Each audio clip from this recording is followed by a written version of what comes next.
You're listening to the Leading Healthy Creative Teams podcast with Matt Curtis. This is the podcast that helps you take your creative team from wherever you are today to healthy and effective. Hey friends, thank you so much for joining me this week on the Leading Healthy Creative Teams podcast. My name is Matt Curtis. I'm your host. This week, I'm excited to share a conversation with you that I had recently with Justin Nava. Justin runs a marketing agency called Nava Church Marketing, and we talk a lot about the value of marketing for your church, but outside of just like pure marketing, the impact that your church being known in the community can have for the capital C church and for the people on the outside who need the grace and the love that Christ offers. Join me in the conversation. I'm excited for you to hear it, and I think it will be helpful for you in the day-to-day trenches of ministry. Thank you, Justin, for taking the time to join me on the podcast this week. The place where I love starting, and I think it's helpful for those who are listening in. Tell me a little bit about your background, what you do. I know what you do, but share for them so that we can get a better context from where you're coming from.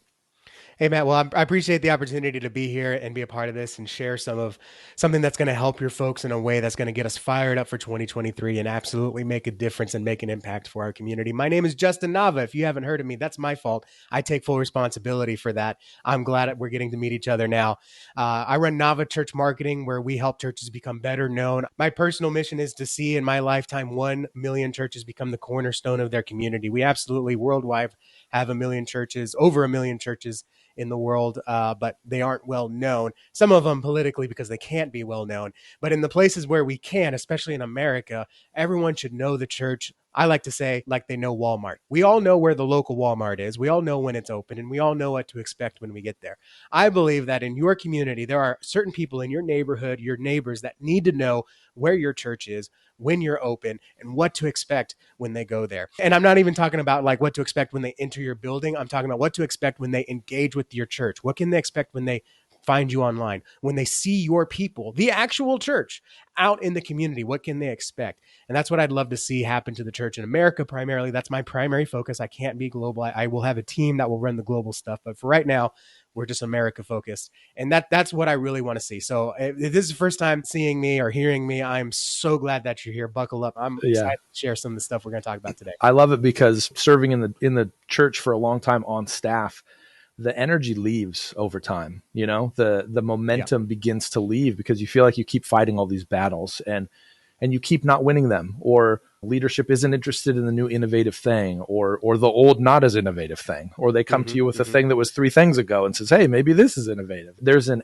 energy and a life that really kind of, I don't know, the flame gets a little bit smaller, you know, over time. And so I love the passion that you have for reaching into the church to help the church be effective, because it's an important mission. And I mean, we're all going about it different ways. You know, for me, it's about healthy creative teams. If your team's a mess internally, that's a problem. For you, nobody even knows.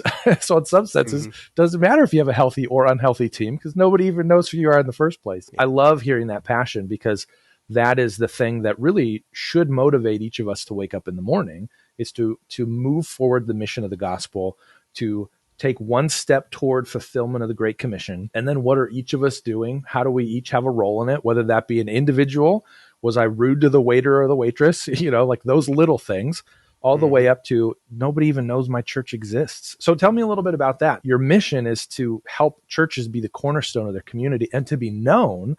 What does that look like? Well, at the risk of sounding like this old traditional geezer, let me share with you what I envision it.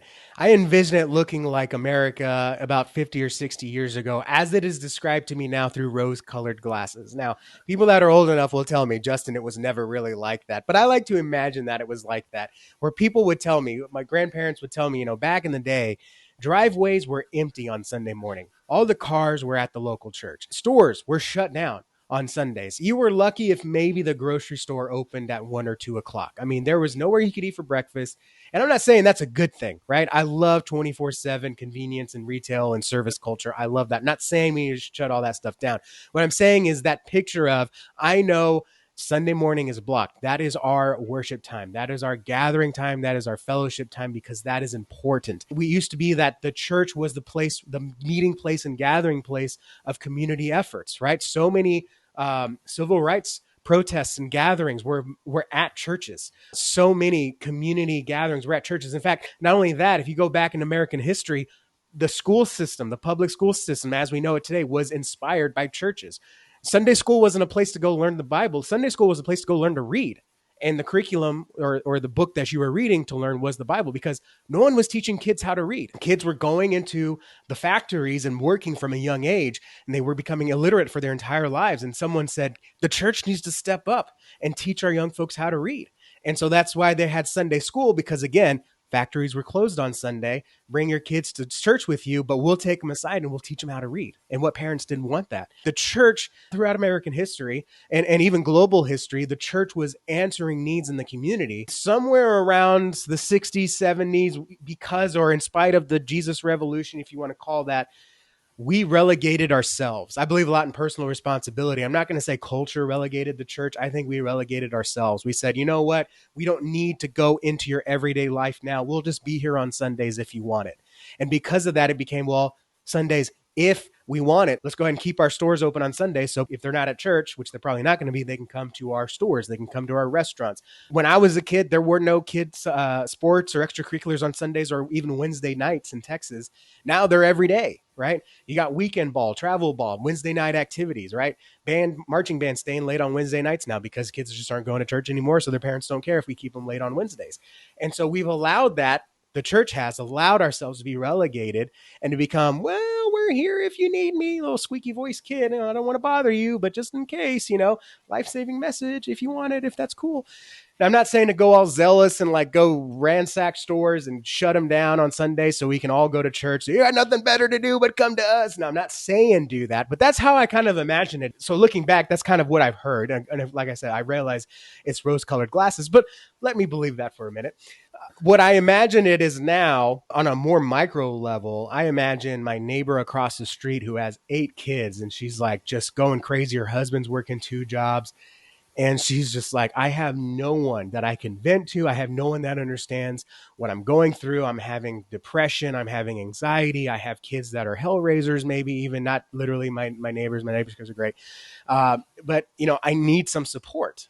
And instead of saying, who do I go to or what can I do? The immediate thought should be, oh, First Baptist of my city can help me, or Grace Church down the street can help me, because I've seen that they offer to help. I've seen the stories of change in their lives. They've offered to pray for me despite not even knowing who I am. Maybe I've heard that they do all these things for Thanksgiving for families, and this is the first Thanksgiving where my husband's laid off and now we can't afford a Thanksgiving meal. I got 8 kids to feed and we have lots to be thankful, but I don't want to disrupt their life more than it already has. Can I please have a normal Thanksgiving for my family? Right? The names of our church should be the first names that come to our head. I always say this when it comes to being best known. When someone has a need, right? We use this word in church culture. Your folks may have heard of it. It's called felt needs. That means it may not actually be a need, but it feels like it. I feel like I need X, Y, Z. And so when we talk about Google, and being the church, we want to appear where people's felt needs are. And so when someone has that felt need, the first thing they go to is who they know. Who do I know right now that can answer this for me? And again, the church has said, we don't need to do that. We don't want to bother you. Sorry. So you're not going to come up to their head, but they're going to go to who they know first. If they can't think of anyone they know, they're going to think of someone that might know. Friend, family, acquaintance, right? You should be, if you're not on their mind, you should be on their lips. Okay. If you're not on that person's mind, you should be on their friends and family's lips. If their friends and family don't have anyone to recommend, then they'll go to Google. More and more now, as the world becomes more and more isolated, people skip step 2. They don't ask friends and family. Their shame, their face they want to save, they might automatically go to Google. You want to be on Google's lips. You want to be recommended for when people search for felt needs in your area. You want to be recommended. So that's what I look at becoming better known. It's do more people not only know who you are, right? It's just like preaching a sermon. We don't want to just have people learn about the gospel. We want them to engage and be changed by the gospel. So I don't want just people just to know about your church. I want them to be engaged with your church, to be transformed by your church. And at the very least, know that God is transforming people and changing lives and impacting your community through your church. And so that's what it really means to be better known. My church alone, we don't have a church building. We only meet in homes. But my goal for our church is for more people to know that there is a community of believers that is for them if they are not the kind of person to go to a typical traditional Sunday service, which to us, a typical traditional Sunday service might include the most progressive gospel presentation, big evangelical mega church, whatever. We don't even have that. We meet in homes, right? So if that's not for you, maybe our church, I've heard about this church, or I was invited to this church. Let me go check this out. That happens in my buddy's home or my coworker's home. That's what it looks like for us to be best known, is we're really looking at that step 2, your friends and family, they can recommend you to us. I'm not about emptying driveways. I'm not about shutting businesses down. I'm not even about let's pack and let's build all the other churches up. My heart is with those small churches. We already have corporations conglomerating together. I don't want to see churches conglomerating together. I believe every church is uniquely equipped to uniquely reach a unique group of people. If that's not the case, every city should only have one church. There should only be one church with multiple satellite campuses. That's not what I believe. I think everybody is uniquely equipped with unique gifts, unique spiritual gifts, unique people, unique identities that can uniquely reach, right? They speak the language. We know the hurts. We know what you need. We are equipped to serve you in that unique community. And that's the other thing, Matt, why I always say I want you to be the best known in your community. The community is not your city, okay? We've got churches that are equipped for the blue collar community, the white collar community, the military community, the impoverished community, the sick community. My last church, before we moved away, hyper localized. We only wanted the 500 houses around our church. That was our community. If you came from across town, great. We'd love it. We wouldn't turn you away. But we were really hyper focused on those 500 houses. That was our community. So I don't necessarily, say you need to be the best known of your entire city, especially if you're in a large, 100,000 plus city, but you do need to be the best known in your community. So anyone that you're equipped to serve knows this is the church that can answer my needs. I love it because there is diversity in the body of Christ. And so it makes sense that diversity would show up in the church. I think sometimes we think that, all churches have to look a certain way. I mean, for me, early in my career, I went from one church to another church of a different denomination. We were attenders at one, and my first job out of college was at a mega church in Southern California. And I remember thinking, these guys are doing everything wrong. And I'm like, well, I mean, except for the fact that people are, accepting Jesus, and it looks like actually people are getting baptized too. And that's interesting. People are tithing. And so, well, I guess what's my measure for wrong? And I had this notion that there was a singular way to express what the church was supposed to be. But over time, you really do have to reconcile the fact that different people are gifted in different ways. And so if you're a very creative group of people, you're probably going to resonate with a different group of people than if you have a church full of engineers and accountants. They're just different groups. And with that then comes a natural inclination toward meeting a certain type of need. I think it's a beautiful picture of what the church is supposed to be. The best example of that, Matt, are two of my favorite clients. They are boomer churches. And they're unapologetically boomer churches. Okay. So many church consultants and church coaches will say, hey, you need to get younger. Your church is dying. And they say, I know, but here's the problem. Every other church is going after those young people in a world where our folk 60 plus, when the church has left them behind, they feel, I just want to come in and sing the songs that I grew up with. I want to hold a bulletin. I want to have, real deep theological sermons because I'm at this point where I've heard Noah's Ark 50,000 times. I need to learn a little bit more about the historicity of it. They need more than that. Hey, church service is the entry point. So we're going to keep everything really understandable and engaged. They don't feel fed there. They need not just steak. They need like aged foie gras. I don't know. I'm just making up food terms here, but they need like high quality, deep theological Bible studies. And then also they need to be able to be served in a way that's like, we got to have the facilities and the wherewithal to do, unfortunately, a funeral every month, to have something that we can easily service our people. Because of that, these churches are uniquely equipped that they haven't died, because as people continue to be left by their church, God calls them to this new one where they can be equipped.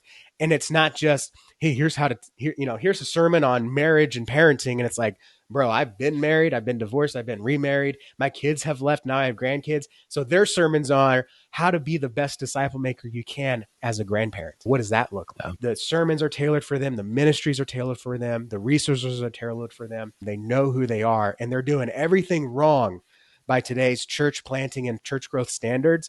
But when their pastors and leaders go to church, I fully believe God's going to say, well done, because they are reaching an unreached generation, and it's not the one we think of. It is 60 plus.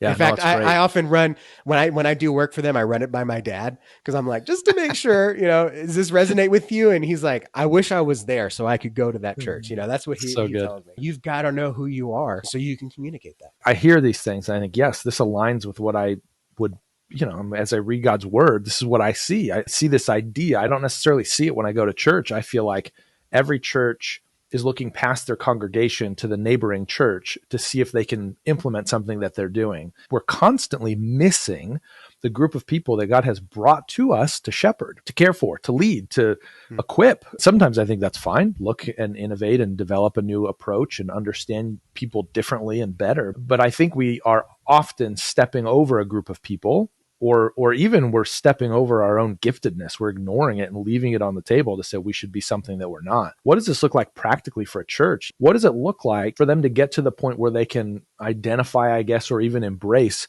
this is a group of people that we're going to reach, and then what do we do from here? Oh man, that's the $1 million question. And how long do we have? How long are these shows typically? I got to make 20, sure 20 hours. Yeah, it's long. I got to make sure. So this is where I can really tell you what to do, and we won't be able to spend so much time on how to do it. Now you have to remember that all my approaches to questions like these come from a marketing standpoint, and so we're clear. I run a marketing agency, not a communications agency. My expertise is in outreach, not inreach. So whenever someone comes to me and they say, Justin, what can you do? We'll do anything that faces your community, your messaging, your logo, your website, search engine optimization, review management, Google ads, Google ad grant, Facebook ads, and public relations. We will not write your bulletin, print your bulletin, design your bulletin. We will not create your pre-service slides, video announcements. We won't even make your social media posts outside of advertising because, believe it or not, your social media posts, organic, are just for your end people. When someone asks me, how do we figure this stuff out? I take it from a very outreach focus. And so I can address some of the things that you need to answer and that we do answer from a marketing standpoint using the story brand framework. But the two things you need to do first are look at your mission statement if you don't have it memorized already, which you should.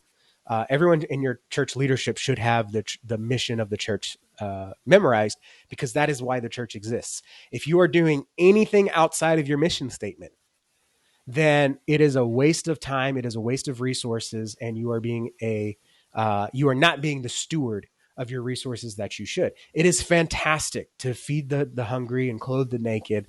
But if you're doing that in spite of making disciples who make disciples, which is your mission statement, maybe you're not on the right path. Okay. That's a hard pill to swallow. And for anyone still listening, kudos to you for having an open mind, even if you just let what I say go in one ear and out the other. But you need to know the mission statement. Okay. So for ours at Crosswaves Church, we want to encourage others to become more like Christ by studying the Bible, serving others, and sharing our faith together, right? So anything we do comes down to those three things: studying the Bible, serving others, and sharing our faith. If anything we do outside of those three things, it is not something worth doing for our church. It may be for another church, but not our church, okay? So you need to know your mission statement because that's going to drive everything you do. If you cannot link what you do directly to your mission statement, you need to reevaluate whether or not that's something you should do. And that includes who you are identifying as you are equipped to serve, okay? So if you're going to make disciples, are you equipped to reach people who are not yet disciples, the lost? A lot of churches will look at their activities, and a lot of pastors I'll talk to, in fact, even after running some of our discovery work, Matt, one pastor resigned the week later because he said, the DNA of the church, as we've identified it, I am not equipped to lead that church in this. The pastor of 18 some odd years, I think, said, I can't do this. I can't be the one to lead us into where we're going. And he resigned.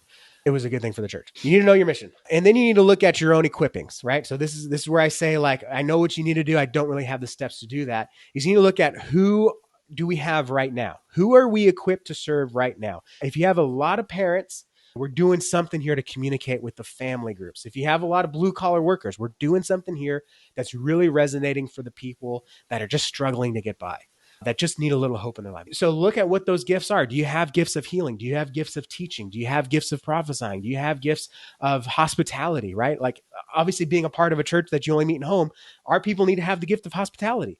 Some of it's a learned gift. Okay. That's okay. Right. That was us. You have to really look at who are we currently reaching and then dive a little bit deeper as to why we're reaching these people. Now, you have to understand that that doesn't mean you're doing a good job. It just means that in spite of what you're doing, God has brought you to these people. Imagine what would happen if you intentionally doubled down on reaching that kind of person with the right message in the right way through the right medium. So that's the next thing. And for that last part, we use the story brand framework. So those two things, I guess it's technically three. You got to know your mission and you got to internalize it. You got to know who God has equipped you to serve. That's a very heavy pastoral question. As a church leader, you cannot answer this on your own. Your pastor has to be in on this. It has to be intentional, not, hey, pastor, while you're getting coffee, let me ask you, who are we equipped to reach? It needs to be like an actual sit down and evaluate. Get your church management system out and evaluate, who were we reaching 20 years ago? Who were we reaching 10 years ago? Because the answer might be who we're reaching today is not it. You may be going through a revitalization stage and your pastor has a new vision, a new God-given vision of this is where our church is going, and he hasn't even shared it with anyone. So you don't want to do all this work and then you realize, oh, we're going through revitalization next year and everything's going to change, right? So it needs to have a pastoral involvement in that. And then number three, just the marketer side of me says, run the story brand framework. That's going to solidify the kind of person that you are equipped to serve. In marketing, we call it the target audience. I don't like that terminology for churches. I believe it's who you're equipped to serve. Go and then how do you reach them? How do you communicate them? How do you capture their intention? And then how do you get them to take action? I think that's a really important vocabulary shift to make from target audience to who are you equipped to serve. When you put in this element of who are you equipped to serve, like there's a group of people that I can serve, and it takes me zero effort, zero energy, zero research even, because I'm just built that way. And it comes out in various circumstances in life, but there are certain groups of people that I can work with because God has built me a certain way. He's gifted me a certain way. And when you pause, and rather than saying, who do we want to reach as a church, and just sort of decide, here's this group of people, and we're going to then bend who we are to become something that's a cheap imitation of what that what that group wants. We're simply saying to the group of people that are here, all right, so who is it that we can reach? Who is it that we can speak into the lives of? I feel so comfortable in a digital space. There are a lot of people that do not feel comfortable in a digital space. So that's why for me, I'm realizing, I'm learning through this conversation, that's why I was always so frustrated. I'm trying to operate functionally in my native tongue. And so I'm sitting here saying we should have online ministry, and leadership says we don't like it because they're not digital natives. They don't feel comfortable in the digital space. And so to sit back and to say, as part of these three things that you're really addressing, don't just pick a target audience. Don't just identify a random group of people. Sit down and say, who are we? Who has God created us to be? And then what does it look like for us to reach the people that we're particularly good at reaching? What is the thing that God has built you for? And just like pause long enough to reflect. Sometimes we're so busy. Oh, we got to run the next ad. We got to do another campaign. We got to fill up some building. And I guess I just don't really know if we've ever sat around and sort of asked the question, well, why? Why do we need to fill up this building? Can we instead evaluate who is it that we're pretty good at reaching? If we don't identify what it is that we're good at, it's going to impact both our mission. How do we reach that group that we're trying to reach? But then also, how do we hire somebody intelligently for the needs that we have? This foundation that you're encouraging churches to build, and the way that you're encouraging them to build it, gives so much insight to every other decision at every other size range. Because I was always looking for personnel decisions. How do I hire somebody on my team that fits with where we're going? Well, I need to know the makeup of our team. I need to know our character. I need to know our skills, our pros, cons, strengths, weaknesses. Those are all decisions that go into it. When you just sit back and you say, who can we reach? I don't think I've ever heard it articulated so simply as opposed to target audience. And so I want to drive that home because I love it, but also because I think that's a huge key in unlocking this whole space to understand better what does it mean for us to be marketing effectively. The other key that you mentioned that I just want to bring up as well, there's often a tension between the creative arm of the organization and leadership because leadership has to be involved. And I think that's a big miss. I know for me, it took me a long time to learn that. I thought I was hired to basically be the rudder in some of these things. I wasn't. I learned that one. But what I was hired to do was to speak to the person who controlled the rudder to say, here are some strategies and some practices that I have found to be successful, outside of the walls of this church, to help guide us in the way that we're doing what we're doing. Because the way that you're doing your external marketing really matters a lot, because it demands that you know who you're trying to reach in the first place. What does it look like to begin a conversation with you in order to begin navigating some of these things? The first thing, if you want to talk to us, you can just go to my website, navachurchmarketing.com. I'm sure Matt is a fantastic host. We'll have that link in the description. There's a button pretty much everywhere that says start here, and you can start there to schedule a call, or you can download one of our guides to get on our list. And in that first call, we just kind of talk about your church a little bit. I have a sales background, and I left all that to start an agency, much to my bank's dismay. But I will tell you, our first conversations are not sales conversations. I really want to get an understanding of the heart of your church, the culture, your people, your community, your gifts, what you've tried, what you haven't tried. We do 5 consults a month pro bono. These are $500 an hour consults. We wipe that fee off for churches up to 5 a month. And we actually dive deeper into what you're doing right now and build a roadmap for you to reach more people, create more discipleship opportunities, and make a greater impact in your church. If you're a church communicator, like, what would it look like if on Monday morning you didn't have to come in and take the events off, cut the sermon, and upload it? For us, that saves about 30 minutes a week.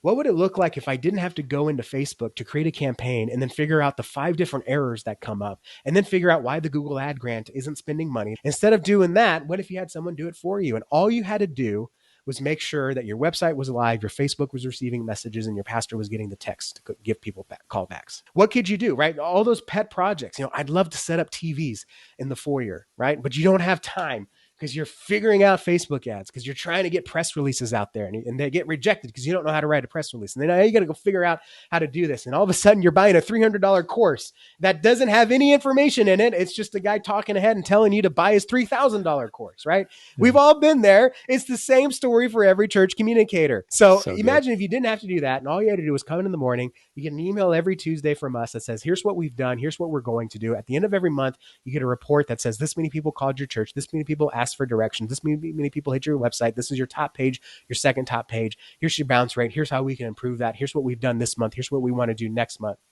Right? Imagine you could just do that. So instead of doing the things, you're actually running the things. That's what it's like working with us, right? We don't give you a to-do list. We give you a done list.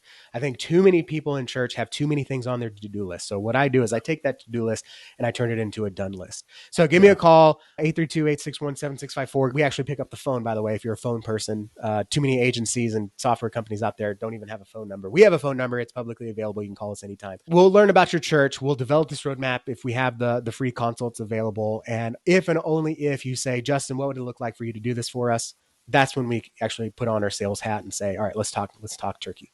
But up to that point, it's all about your church. It's all about your reach, your impact, your discipleship opportunities. What are you doing? What can be done better? I don't want 1 million churches to pay me. I want to see 1 million churches become the cornerstone of the community. If you can't afford our resources, if you can't afford us, that's fine. Let us at least serve you in this way. A lot of times I'm talking about healthy creative teams, and part of what health looks like is recognizing when there's something that's outside of your skill set or outside of your ability set. I think this is a piece of why that resonated so much about what are we able to handle, because that should help you then know what things you need to outsource, what things you need to get rid of. In some cases, what things you just need to say a blanket no to. We're not going to do an initiative like that. But where I think this is so powerful is I know a lot of church communications leaders, and most of them don't know marketing. That's not a major focus in terms of what we've learned over the years. Most of the time, you have a journalism major, a communications proper major, or in a lot of cases, even a design major. Like, those are the general trajectories to a comm leader. And so marketing is just a different beast. It's a very important part of what we're doing as church leaders and in the church communication space. But be careful about trying to take it on when that's not a pure pursuit that you have in terms of a background, because it just eats up a lot of time. I mean, that for me, I've spent so much time in this space and I'm still not a highly competent marketer because that's not the trade that I come from. So trust those on the outside, trust Justin, because him and the work that he's doing is exceptional work for helping churches. As you evaluate what is it that we need to be doing as a church, this is a piece of what you probably need to be doing as a church, but this is a way that you can get it done without submarining the bandwidth and the margin that you need to stay healthy. That's what we got this week. Justin, thank you for your time. I appreciate it. Love the insights that you're sharing. Love the work that you're doing. Any other ways people can find you? I know your website, your phone number, any other places that you would want people to plug in and connect with you? Well, everything I said before, I didn't plan on you asking me about. The one thing I want you to do, if you haven't already called me, if you haven't already gone on the website, don't worry about it. That's okay. But I do understand that, you're busy, you're commuting, you've got things to do, you're running cable, you're designing stuff, you need stuff to listen to in the background. I would highly encourage you to go to thebestknownchurchshow.com. That is my podcast where we talk every week about how to become the best known organization in your community, how to think outrageously, how to act unreasonable, and how to be relentless in making sure that you are the best known church. I think too many churches are the best kept secret. I don't want you to be the best kept secret. I want you to be the best known. And this week we're talking about discipleship and how church marketing enhances discipleship. I'm really excited for that episode. That's going to be probably our cornerstone episode of the year. I think that's the theme of the year is church marketing is not just blasting stuff out there. We need to make disciples. Church marketing is a way to enhance that. And if you don't do it right, it will get in the way of that. And so that's really exciting. So by the time this is out, that show might already be out. So the Best Known Church Show in your favorite podcast app, or go to the website. We're also on YouTube. Subscribe, like, follow, all that good stuff. That would mean the world to me. Thanks for listening to this episode of Leading Healthy Creative Teams. This podcast is just one of the ways Lunchtime Heroes helps build healthy creative teams in the church. Stay up to date on the latest by signing up for the Creative Bites email at lunchtimeheroes.co.